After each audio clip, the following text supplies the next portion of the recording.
I guess my video was getting too long. Between maybe I should fix the. Well, I feel like I fixed it enough. I feel like I don't know. I just hope it stays. So yeah, let's get back to work. Hold on.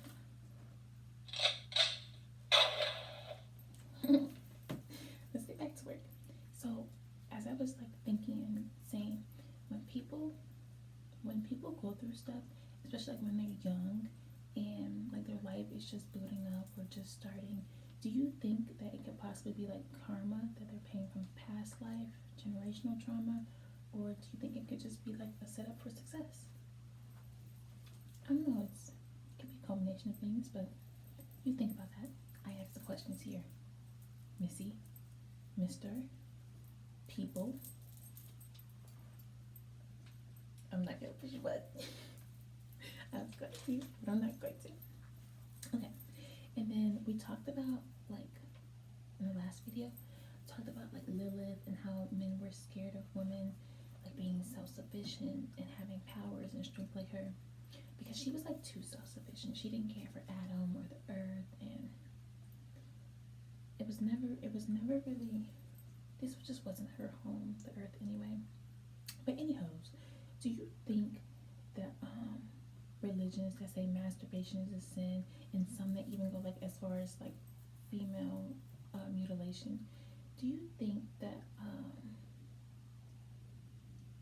I don't know, what do you think about that? Do you think it's because, what do you think it's because? Do you think it has anything to do with Lilith? Do you think it has anything to do with like women and powers? What do you think it has anything to do with energy? What do you think? You think, please think. Because it's obvious that there's like a power struggle, because women are rulers of the 5D and men are rulers of the 3D. And I think that's why men want kids so much, because it's like they need people to like keep going in their population. I don't know, there's a lot of things. I'm still trying to understand why people, men are just, I don't know, I don't understand why people have kids. Not that I think it's wrong. I want to understand it. Actually, there's a lot of things I don't understand. I just want to understand like the psychological analysis behind it, because it just seems very selfish. And I'm like the most selfish person in the world. I mean, not literally, but obviously, because I've been doing all this work. But maybe just self-absorbed. So I don't know. I don't know. That's something I'm thinking about, and that's something I'm kind of curious about. But anyhow, because as I was saying, like there's obviously a power struggle, because children come from the 5D, and that's where women rule, and you can clearly see it like with the whole banning of abortion and stuff. But why do you think that like they say that masturbation and other things is a sin? I feel like that doesn't make sense, because why can I not be the only one using my energy? Because if I'm sharing my energy, it's transactional. It may not be the best thing for me. If I'm just using it myself, harvesting my own power, what's wrong with that? Because I would be too self-sufficient? Because I would have too much power? I don't know. I'd be thinking. Because why would the creator care about pleasure, how you pleasure yourself, or what you do to seek pleasure? Like, that just seems like the most mundane. You really think there's nothing else in the world that the creator and God, Allah, you don't think there's nothing else source or spirit has to worry about than how you seek pleasure? Unless it's like, that very uncomfortable legal stuff that you shouldn't be doing, I know you know.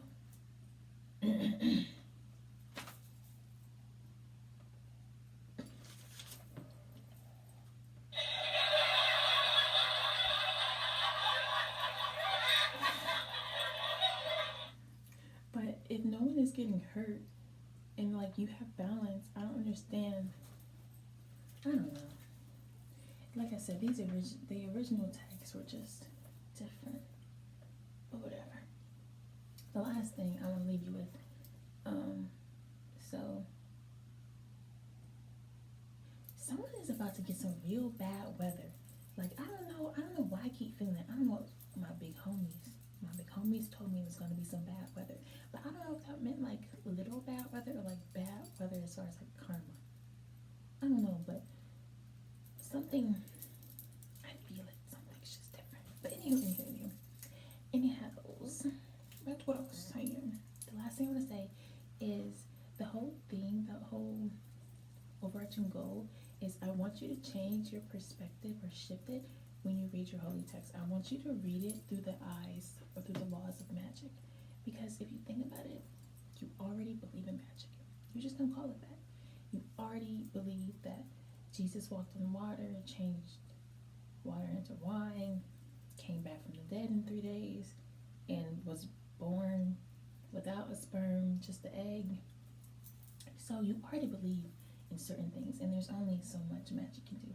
So, just rethink some things, reread some things, change your perspective, have some fun. Not too much, but work your brain. I'll see you in 2026, and just be safe in 2025. Have fun if you can, but be smart. Please be smart. Smarter than you were this year if you didn't make good decisions. And that's all I have for you. So, yeah, I think that's it. I hope you have a good rest of the year. Enjoy your holidays. And I will see you in 2026. I'm going to give you a lot of kisses. Okay, no more kisses. That's all.